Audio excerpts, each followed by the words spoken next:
பதிவை பார்க்க வந்தவர்களுக்கு சக்தி கிச்சனின் நன்றியும் வணக்கமும்.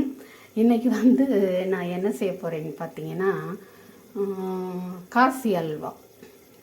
காசி அல்வான்னு அதுக்கு பேர் வச்சுருக்காங்க. ஆனால் என்ன காரணம்னு எனக்கு தெரியல. காசிக்கும் இதுக்கும் என்ன சம்மந்தம்னு எனக்கு தெரியல. எல்லாரும் சொல்கிறாங்க, அதனால் நானும் சொல்கிறேன். அப்புறம் ஒரு விஷயத்தை டீப்பாக தெரிஞ்சுக்கிட்டு செய்கிறது நல்லதுன்னு நினைக்கிறேன். இனிமேல் என்ன செஞ்சாலும் அதை பற்றி வேணாம். ஏற்கனவே ரொம்ப பேசுகிறேன்னு சொல்கிறீங்க, அதனால் வேணாம். இந்த காசி அல்வாவுக்கு நான் பூசணிக்காய் வாங்கிறதுக்காக மார்க்கெட் போனேன் நேற்று. மார்க்கெட்டில் பார்த்தீங்கன்னா நிறைய அடுக்கி வச்சுருந்துச்சு. பெரிய கடை. எனக்கு பூசணிக்காய் கொடுங்க அப்படின்னு கேட்டதும் அவர் கடைக்காரர் சொன்னார், பூசணிக்காயா தடியங்காயாம்மா அப்படின்னு கேட்டார். எனக்கு தலையை சுற்றி பட்டாம்பூச்சி பறந்தது மாதிரி இருந்துச்சு. தடியங்காவா அப்படின்னா என்ன அப்படின்னு யோசனை பண்ணேன். தடியங்கான்னா என்ன அப்படின்னு கேட்டேன். இதான் தடியங்கான்டார். நான் அது சாப்பிட்றது தானே அப்படின்னு கேட்டேன். இப்போ அவர் தலையை சுற்றி பட்டாம்பூச்சி பறந்துருக்கும் போல். ஏம்மா என்னம்மா காய்கறி கடையில் இது சாப்பிட்றானான்னு கேட்குறீங்கடா. இல்லை, நாங்கள் பூசணிக்கான்னா எல்லாமே பூசணிக்காய் அப்படின்னு சொல்லுவோம். அது தடியங்காயெலாம் எனக்கு தெரியாது அப்படின்னு. எந்த ஊருன்னு கேட்டார். சொன்னதும் இது ஒரு வகைம்மா பூசணிக்காய் இல்லையே அப்படின்னார். அப்புறம் திருஷ்டிக்கு உடைப்பாங்களே அதுவா இது அப்படின்னு கேட்டேன். அதே தான், கரெக்டாக சொன்னீங்கன்றார். அப்போ சாப்பிடலான்னு சொல்கிறீங்கன்னு. இப்போ அவருக்கு கோபமே வந்துருச்சு. ஏமா திருஷ்டிக்கும் உடைப்பாங்க, சாப்பிடவும் செய்வாங்க, உங்களுக்கு என்ன வேணும்? பூசணிக்காய் வேணுமா தடியங்காய் வேணுமான்றார். எனக்கு ஒரே குழப்பம். ஆனால் காசி அல்வான்னா பூசணிக்காயில் தானே செய்வாங்க அப்படின்னு சொல்லிட்டு. ஏன்னா எங்களுக்கு பூசணிக்காய் ஆனால் அந்த வெள்ளை பூசணிக்காய், மஞ்சள் கலராக இருக்கிற சர்க்கரை பூசணிக்காய், அவ்வளோதான். மற்றபடி தடியங்காய் அந்த மாதிரிலாம் சொல்ல மாட்டோம். அப்புறம் சென்னையில் இதை பரங்கிக்கான்னு சொல்லுவாங்கன்னு ஒரு நிகழ்ச்சியில் ஒரு தகவல் தெரிஞ்சுக்கிட்டேன் நான். அப்புறமா அவர் ஒரு வழியாக சமாதானமாகி, இதுதான்மா சாப்பிடலாம், தைரியமாக வாங்கிட்டு போங்கண்டார். நான் ஒரு பூசணிக்காய் வாங்கியிருக்கலாம் போல். அதை நறுக்கி கொடுங்கன்னு சொன்னேன்னா நறுக்கி கொடுத்தாரு. நறுக்கினதில் மிச்சம் கொஞ்சம் போலந்தான் இருந்துச்சு. அங்கே கடையில் மீதி கொஞ்சம் தான் இருந்துச்சு. ஆனால் கொண்டு வந்த எனக்கு இப்போ என்னன்னு பார்த்தீங்கன்னா, இவ்வளோ தூரத்துக்கு வேஸ்டேஜ் இருக்குது. இதை பூரா விதை எடுக்கணும். அந்த விதையை சுற்றி இருக்கிற ஒரு ஜவு மாதிரி பஞ்சு மாதிரி இருக்கிறத எடுக்கணும். அப்புறம் இந்த தோலை எடுக்கணும். இதெல்லாம் எடுத்த பிறகு இதில் என்ன மிஞ்சோன்னு தெரியலை. அந்த முழுசாகவே ஒழுங்காக வாங்கியிருக்கலாமோன்னு தோணுது. சரி, வாங்கினது வாங்கியாச்சு. இப்போதைக்கு மதிய சமையல் ஆகிட்டுருக்குது. அதுக்குள்ளே நான் செய்ய போகிறத உங்களுக்கு அறிமுகப்படுத்திடுவோம் அப்படின்னு சொல்லி தான் இப்போ சொல்லியிருக்கேன். நான் செய்ய போகிறது காசி அல்வா, பூசணிக்காய் அல்வா, பரங்கிக்காய் அல்வா, இல்லை தடியங்காய் அல்வா. எப்படி சொன்னாலும் சொல்லிக்கிட்டீங்கனாலும் சரிதான். ஒழுங்காக வந்தால் சரி. சரி, அப்புறம் சந்திப்போமா. ஆக, ஊருக்கு ஒரு பேரில் அழைக்கக்கூடிய இந்த காயை அந்த விதை இதெல்லாத்தையும் எடுத்துட்டு தோலையும் சீவிட்டு மிஞ்சிற பகுதியை இந்த சீவுவோம் இல்லையா, அதில் வச்சு சீவி கொண்டு வந்துடுறேன். அப்படியே மத்தியானம் சமையலையும் பார்த்துட்டு அதையும் செய்ய போகிறேன். சரியா ஒரு மணிக்கு உங்ககிட்ட நான் இது என்ன காய்? தடியங்காய், பரங்கிக்காய், பூசணிக்காய், இதை சீவிட்டு வரேன்னு சொல்லிட்டு போனேன். 1:30 வரைக்கும் பாதி சீவினேன். அதோட முடியல நம்மளால். அது இந்த கை வேறு கொஞ்சம் டேமேஜ் ஆன கைன்னு சொல்லியிருக்கேன்னா, அப்படியே கட்டிலில் சாய்ச்சிட்டு இப்போ 4 மணி ஆயிடுச்சு. இப்போ தான் எழுந்திருச்சு. மீதியையும் துருவிட்டு அப்படியே துணியில் போட்டு பிழிஞ்சு எடுத்திருக்கேன். பிழியிலேனாக்க இதில் இருக்கிற நீர் சத்து ரொம்ப நேரம் ஆகும் போல் இருக்குது வேகிறதுக்கு. இது பிழிஞ்சு எடுத்துருக்குறேன். அதுக்கப்புறம் சீனி எடுத்து வச்சுருக்கிறேன். கொஞ்சம் முந்திரி எடுத்து வச்சுருக்கேன்.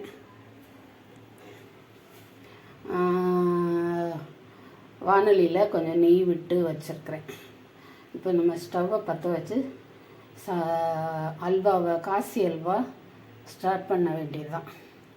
ஏலக்காய் போடலாம், இல்லை ஏலக்காய் வேணும்னா இறக்கும்போது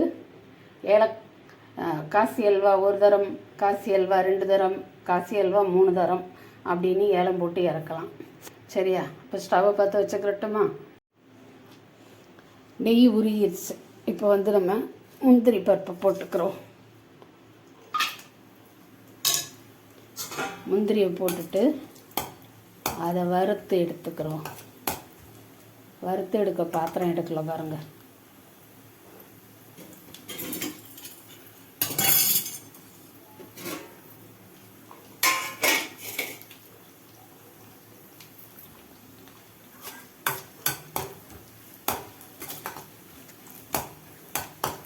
போதும், எடுக்கிறதுக்குள்ளேயே எல்லாம் தீஞ்சு போயிடும்.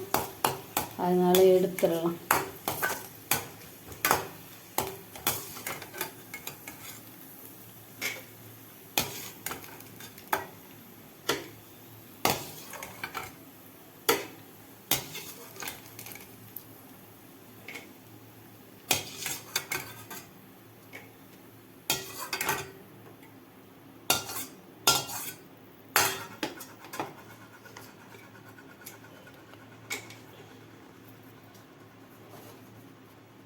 இப்போது இந்த நெய்யில் இதை போட்டுட்டு துருவின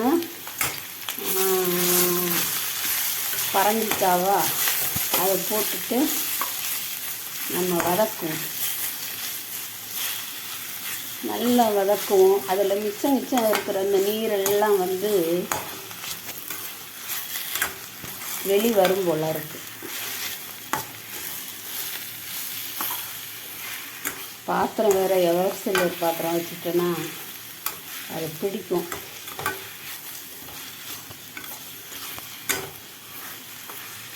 அதுக்கும் பிடிக்குது பாருங்கள் நம்ம சமையல்.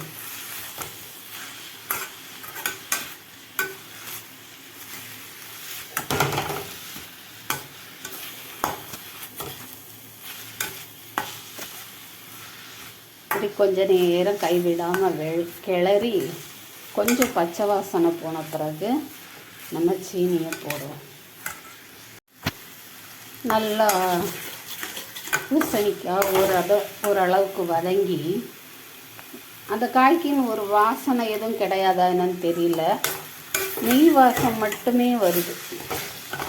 நல்லா அந்த நெய் வாசனை மட்டும்தான் வருது. இப்போ வந்து நம்ம ஜீனியை போடலாம்.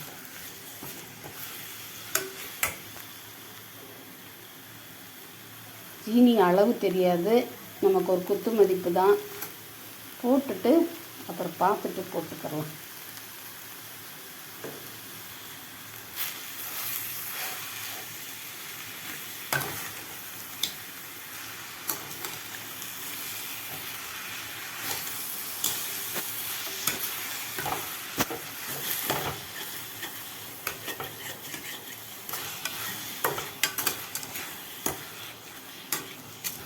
ஒரு கையில் கடாயை பிடிக்கணும், ஒரு கையில் கிண்டணும். அப்போ தான் அது கரெக்டாக வரும். நான் வந்து ஒரு கையில் மொபைல் வச்சுருக்கேன், இன்னொரு கை கடுகடுன்னு கடுக்குது.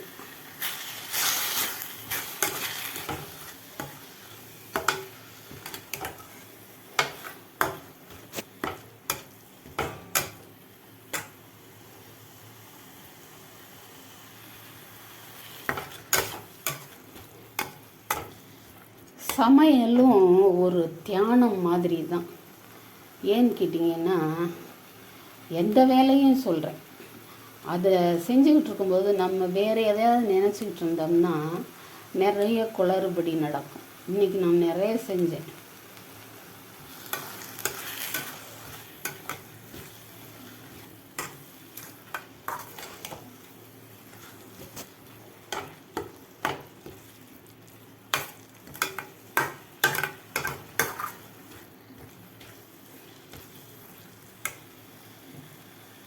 பூசணிக்காயை துருவும் போது என்ன பண்ணேன், துருவுனதை அள்ளி முழுசாக இருக்கிறத போட்டு விட்டுட்டேன். முழுசாக இருக்கிறதுல இல்லை, அந்த புழிஞ்ச தண்ணியில் போட்டுட்டேன். நான் தான் புழிஞ்சேன், மறுபடியும் புழிஞ்சதை எடுத்து அந்த தண்ணியிலே போட்டுட்டேன். அப்புறம் திரும்ப எடுத்து துருவினேன். அப்புறம் இப்போ ஒன்று செஞ்சேன், எனக்கு அப்பப்போ அது மறந்து போயிடும், அதான் ஞாபகம் இல்லை. ஆனால் இது ஒரு பாடம், செய்கிற வேலையில் கவனம் இருக்கணும் அப்படின்ட்டு. அப்படி இருந்துச்சுன்னா எப்படி தியானம் நமக்கு கைகூடி வருமோ அதே மாதிரி நம்ம செய்கிற வேலையும் கைகூடி வரும்.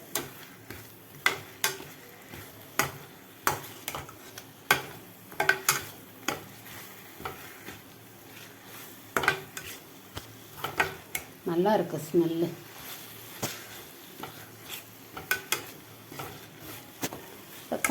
இது எனக்கு பழக்கம் இல்லை, முன்ன பின்ன நான் இதை சமைச்சே பழக்கம் இல்லை.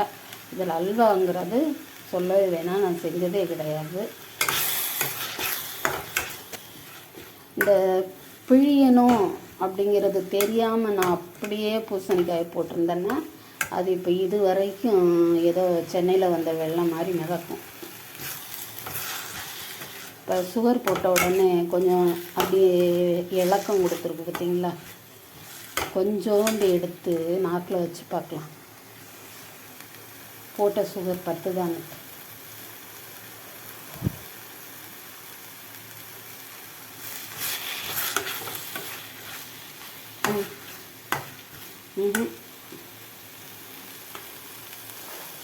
பத்தலை, ஏதோ வெள்ளரிக்காய் சாப்பிட்ற மாதிரி இருக்குது.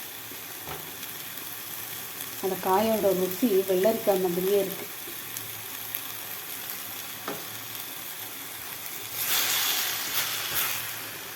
அளவெல்லாம் கேட்டுறாதீங்க என்கிட்ட.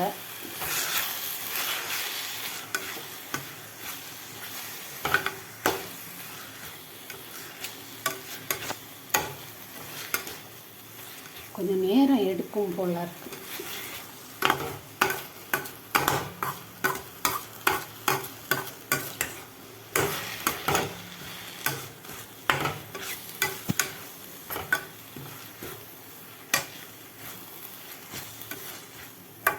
விரும்பினா ஏதாவது கலர் சேர்த்துக்கலாம், நான் விரும்பலை.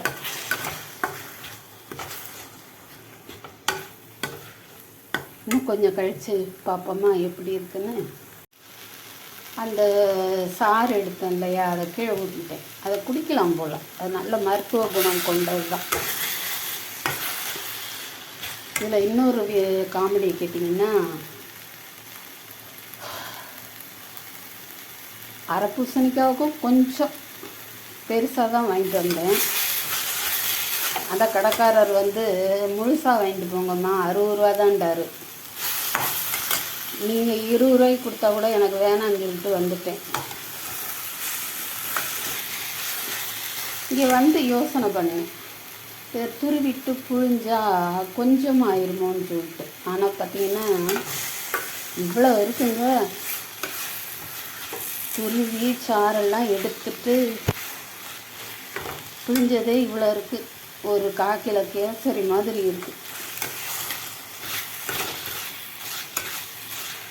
இந்த நடுவில் வெள்ளையாக இருக்குது பாருங்க, அது ரொம்ப பிஞ்சு விதை.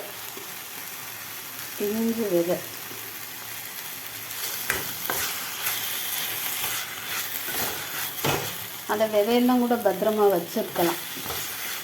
நான் எல்லாத்தையும் தூக்கி போட்டேன். ஏன்னா இப்படி நிறைய விஷயங்கள் சேர்த்து வச்சு வீடே குப்பைக்காடு ஆயிடுச்சு. அதனால் இப்போல்லாம் எதையுமே சேர்த்து வைக்கிறதே இல்லை.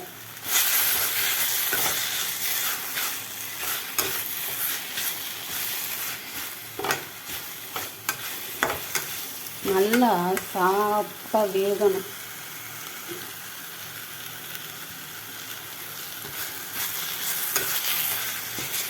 இது பாருங்க, அங்கங்கே அந்த ரொம்ப குட்டி விதை இருக்குது, தெரியுதா உங்களுக்கு?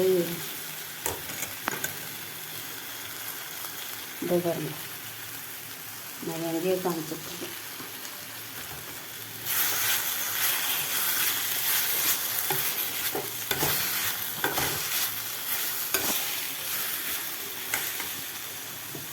அப்பா கை வலிக்குது.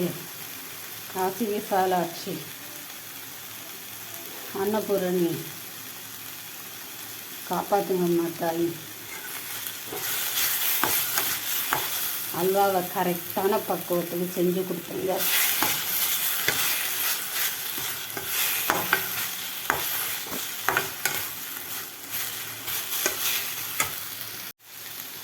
அந்த சர்க்கரையானது ஒரு குறிப்பிட்ட நேரத்தில் கேரமல் ஆகி, அதாவது கலர் மாதிரி வரும் போல் இருக்குது.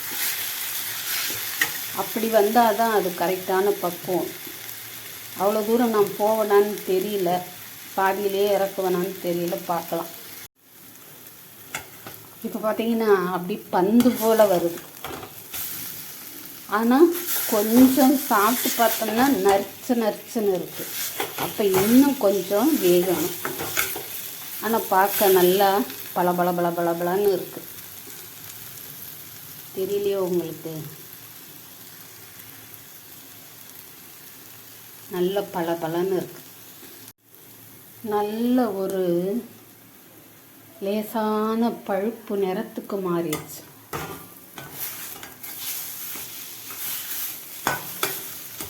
ஆக காசி அல்வா ரெடி ஆயிடுச்சுன்னு நினைக்கிறேன். ஆனால் இந்த மாதிரி பக்குவம் மாறி நல்லா வரும்போது இன்னும் கொஞ்சம் கிளறி விட்டு இன்னும் சமைக்கலாம் போல் ஆசையாக இருக்குது. இன்னும் கொஞ்சம் ஒரு நிமிஷம், அவ்வளோதாங்க. நான் ஸ்டவ் ஆஃப் பண்ணிட்டேன். ஏன்னா சுகர் கலர் மாற ஆரம்பித்ததுனால அல்வாவும் கலர் மாறிடுச்சு. ஒருவேளை இந்த முருகலை ஆகிறது மாதிரி ஆகி அல்வாவை கடித்து சாப்பிட்ற மாதிரி ஆயிடக்கூடாது இல்லையா? அதனால் நான் ஸ்டவ் ஆஃப் பண்ணிட்டேன். இப்போ இந்த முந்திரியை கொஞ்சம் நேரம் தூவிட்டு மூடி வச்சிருப்போம். அந்த சட்டியோட ஹீட்டுலேயே கொஞ்சம் நேரம் இருந்து கொஞ்சம் குழையுதான்னு பார்க்கலாம். குழையிறதுக்கெல்லாம் வேலை இல்லை, அந்த சூடை அது வாங்கிக்கிறட்டும், அவ்வளோதான். முந்திரி போட்டுருவோமா?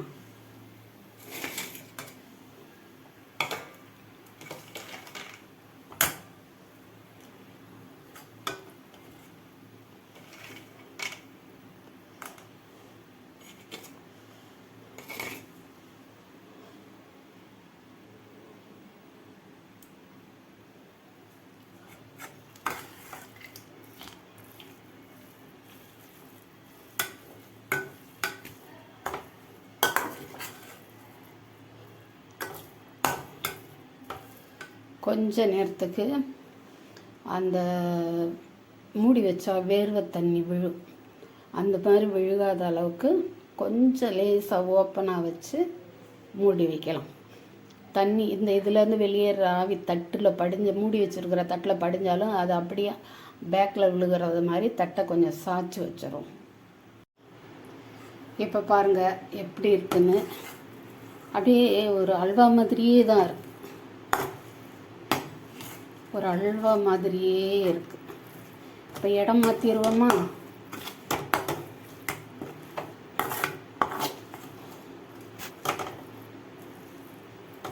சூப்பராக இருக்குங்க. இடம் நான் கூட பரவாயில்ல.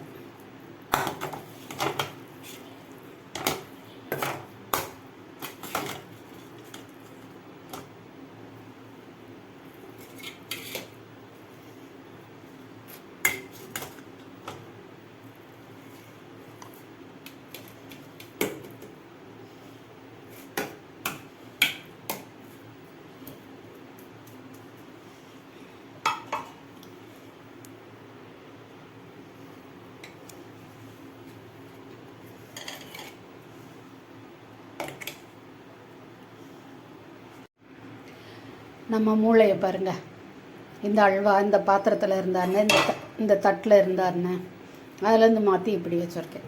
சரி பரவாயில்ல, செய்துட்டேன். நீங்கள் உங்களுக்கு இந்த காசி அல்வா பிடிச்சிருந்துச்சுன்னா, நான் இந்த பூசணிக்காய் அல்வாவை இப்போ தான் முதல்ல செய்கிறேங்கிறத விட பூசணிக்காயே இப்போ தான் நான் செஞ்சுருக்கேன். அது பூசணிக்காயோ பரங்கிக்காயோ தடியங்காயோ ஏதோ ஒன்று. இப்போ தான் நான் அதை சமைச்சிருக்கேன். வேறு எந்த விதமாகவும் அதை சமைச்சதில்லை. மஞ்சள் பூசணிக்காய் மட்டும்தான் நான் சமைச்சிருக்கேன். இந்த காசி அல்வா உங்களுக்கு பிடிச்சிருந்துச்சுன்னா கண்டிப்பாக மறக்காமல் ஒரு லைக் போடுங்க. புதுசாக பார்த்தவங்க சீக்கிரமாக வாங்க, வரும்போதே ஒரு சப்ஸ்கிரைப் பண்ணிவிட்டு வாங்க, ஒரு லைக்கும் போட்டு வாங்க. ஏன்னா ஏற்கனவே ஏலம் போட்டுட்டேன், ஏலம் எடுத்தவங்க முந்திக்கிட்டு வந்துக்கிட்டு இருப்பாங்க. அதனால் அதுக்குள்ளே நீங்களும் சப்ஸ்கிரைப் பண்ணிவிட்டு வந்துடுங்க. எல்லாருக்கும் அல்வா உண்டு. அப்புறம் சமைச்சு ஷேர் பண்ணுங்கள், லைக் பண்ணி சாப்பிடுங்க, சந்தோஷமாக கமெண்ட் பண்ணுங்கள், சப்ஸ்கிரைப் பண்ண மறக்காதீங்க. அடுத்த வீடியோவிலும் உங்களை காண ஆவலாக இருக்கும் சக்தி கிச்சன். அது முக்கியம். நீங்கள் அடுத்த வீடியோவையும் கண்டிப்பாக பார்க்கணுங்கிறதுக்காகத்தான் இந்த ஒரு லைன் சேர்த்துருக்கிறது. அதனால் கண்டிப்பாக நீங்கள் அடுத்த வீடியோவையும் பார்க்கணும். வரட்டுமா? நன்றி, வணக்கம்.